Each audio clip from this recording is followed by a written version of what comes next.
will not be submissive. That's because they do not have sisters. When they impose on us, will not have a system.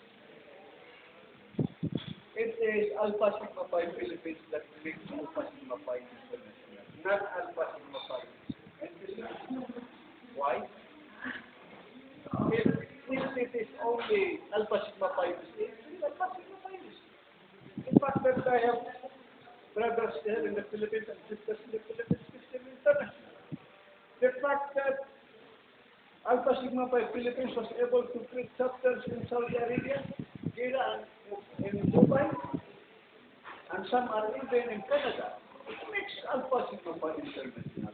So this is where we stand, and this is what we intend to bring into Alpha Sigma Phi this coming 2010. Brother, I am very happy that you came, and I am also very happy that you wanted to sit down with Brother Manuel Mamoran, and that you have not closed your mind. Yeah. And with regards to Brother Moro, I will tell Brother Moro, never do that again to Brother Town, Gabara. Sabi mo, si father kami, okay na siya po.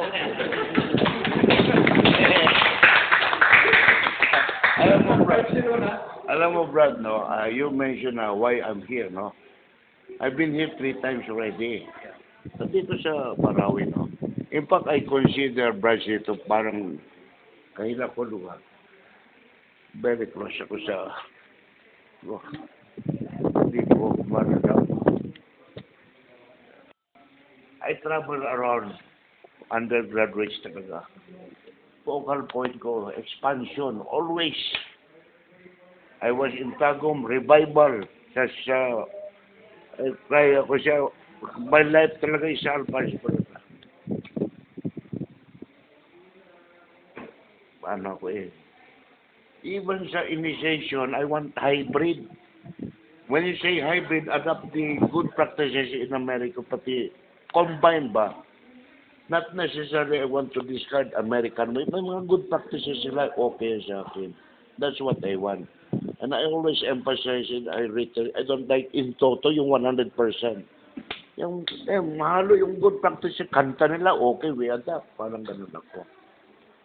Ngayon, you will hear from me after this. Hindi lang ito iikot. I will even go to Bonggao pa eh. May commitment ako. Siya, I go there, Hulo. I go to Bicol. You follow me. Mga chapters yung pinupuntahan ko. That is my goal, you know. Malakas sila. I motivate people. Ngayon, regarding naman sa based on experience talaga, I know we have anti-hazing law. Wala naman masama, wala mo mamatay kung makusi or bulang. Wala naman yung I don't discourage yung father na malalakas na. I resort to that. Pero mayroon pa rin. Pero hinay na lang kayo. Mamatay ka ba kung pitikon ganon? That is my point. I know. You try to read the anti-hazing law. In the presence of the school administration, you cannot even shout at them anymore. Wala na. Basahin mo ang provision ng anti-hazing law. Wala na. Kaya ako naman, based on my experience, kung nagdaan talaga ng malakas ang banding that is my feeling, no? Pero yung mga wala talaga nagdaan sa parang, I do not know, I have the mental reservation. I do not know, Brad, but that is my feeling. You ask Boloy. Basta sabi yung anti-hazing law, ganun ang kamay mo kasi sa kanya, nagdaan siya ng, ang gusto niya, kunting hirap lang ba? Indoctrination is very important. Ang iba kasi sa atin, they do not know how to initiate. Very common, kasabaan ko ng mga masters, pasensya mo, during our time, nag-resolve kabut, kadali lang. I do not like that statement. Ang importante niyan, indoctrination, why you are doing it. The focal point, why? Parati ako ganun, Brad kung gusto niyo magtaas ng kamay, bahala kayo. That's my view. But gusto ko talaga, kahit ganun lang, o kurot lang ba? O yan ang sako. I know that is against the Constitution and bylaws, but as a lawyer, meron ang sagot ko. I hope you will understand, Brad. You are entitled to your view. Kung gusto mo mag-raise your right hand, okay, bahala kayo. Chapter by chapter na lang, kung ganun lang. Pero sa ako talaga, titikon ko talaga kayo. Ganun lang, oh. Oh. Eh, kung that is under the contrary to the Constitution, ha? Hindi naman siguro tanga yung mga brush Ha? parang I think I have the phone. I know. Kasi Pepka, alam mo sa Amerika, I will tell you, ha? Why is it that in the United States they are banding, wala silang initiation? May fraternity house sila. The custom of the Americans, you have gone there, ha? Ang custom ng Amerika, kasabaan mo ang bata. Yung bata, yung anak mo, will report that to the school. Pusas ka man. You cannot discipline your children. Ang custom natin is gerontocracy, respect of elders. Ang mga bata doon, I tell you, mga anak ng parents ng grandparents, mga Pilipino, ha, Americanized.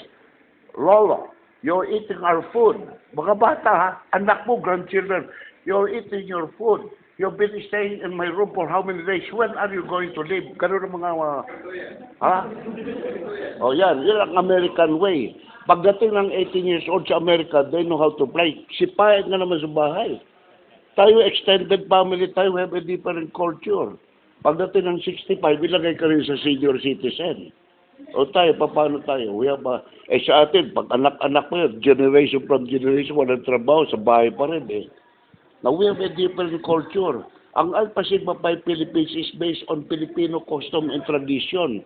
An American way is different. That's why I've been telling them. Basahin mo si Manigold. It started as a white fraternity. Sa puti mo lang yan. Ba yung nakakapasok pa before 1964 the colored people sa Alpha Sigma Pi USA? It is a white fraternity. Manigold para was a slave order. Ganon ang story yan.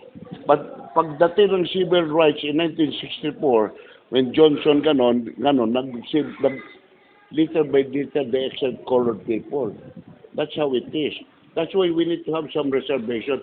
Pero I'm one person to have one cross test with America. That's why I discussed with them. Anong gusto nila? Intellectuals. Ganun, IQ. You mentioned academic. Sabi ko, in the Philippines, we have a different setting. We have emotional intelligence. What is the meaning ito? Mga bright yan eh. Platy-Hellman test. Never Telman test. O do not. Bright, no? Scholars, summa cum laude. Pagdating ng earthquake, they do not know. Emotional intelligence play a vital role. Meaning, Brad, mahina, mga bugok yan ha.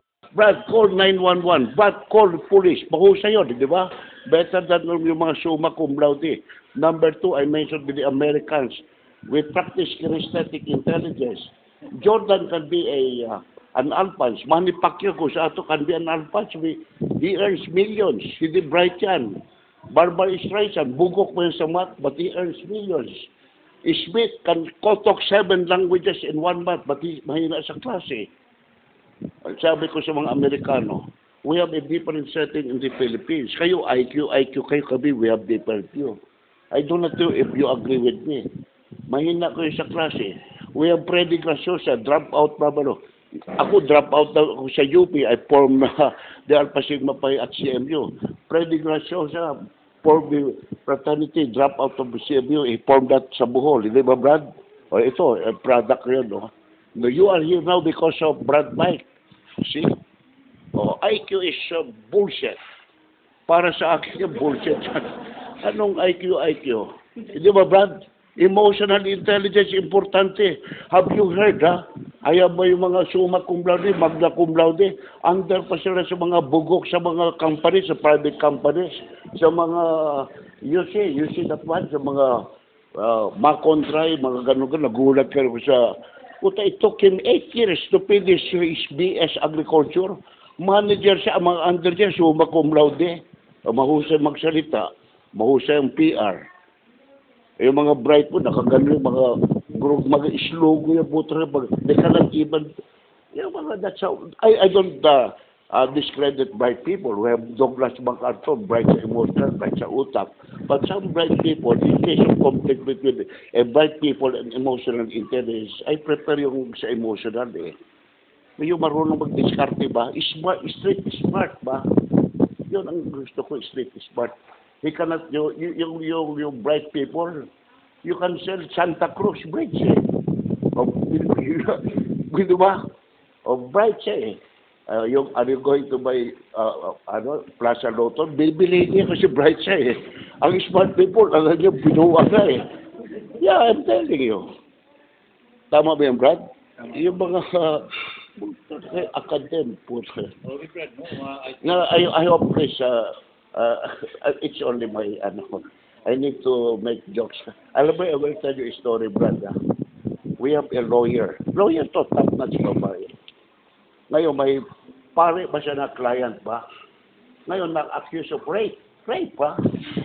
Now, I will tell you. Ngayon, andyan lang yun. Presentation evidence. Sabi ng babae, Your Honor, it's impossible for a to commit rape. Sabi niya, because, sabi niya, igawas mo lang imo. Pinalabas yung actual. But he moved for the exclusion of the public because yung organ mismo